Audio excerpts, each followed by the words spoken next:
Talaga? Upgraded na ba to? 180cc na to? Ba, talaga palang pangmalakasan na pala ito. Ang sakit nga niya is terminal upgrade type. Tapos eto pa, ilalagay pa yung yan, racing camshaft guys, 7.1mm. Yan, from Whitehouse Racing PH din to. So ito pala, itong R6 na forma na to, talaga palang pwede ng pangatawanan ng R6 nito kasi 180cc na eh. Tapos na rin ang break-in pala nito. Ay talagang pangmalakasan na, palalakasin pa. Ayun guys, ano, ito na yung pinagpalitan. At andun na, naikabit na yung racing cam.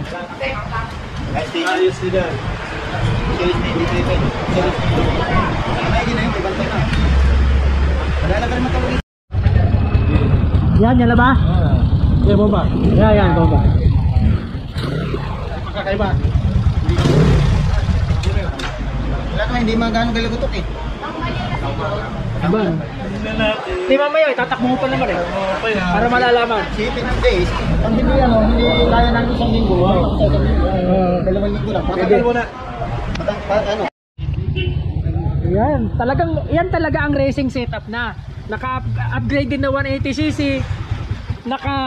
Pati ang play race, ang setup ng motor, racing din eh. Naka RCDI. Dinagdagan pa ng racing cam. Oo. Pwede naman eh.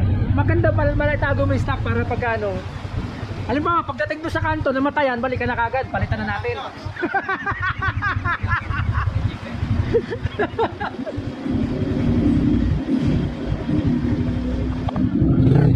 Ano? Oh, namatayan na! Palit na!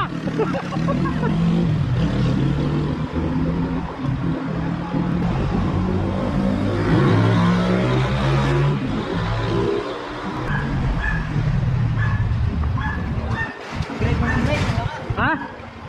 Ang ganda ng ang ganda ng ilaw niya kahit sa malayo, hindi nakakasilaw. Ang ganda. Kamusta ang parang ang lakas ah. Yung brake kasi tayo niya Ha? ang tagal huminto. Upgrade niya ng brake, masyado na malakas. Hoy kuya, testingin mo kuya. Hindi ikaw, motor eh. Para ma-compare mo yung sa dati. Wala naman kung kung ano natin ako, walang Pero yung sa ingay, tingnan. Pagka tumataas na, doon na. Pero parang normal lang, no?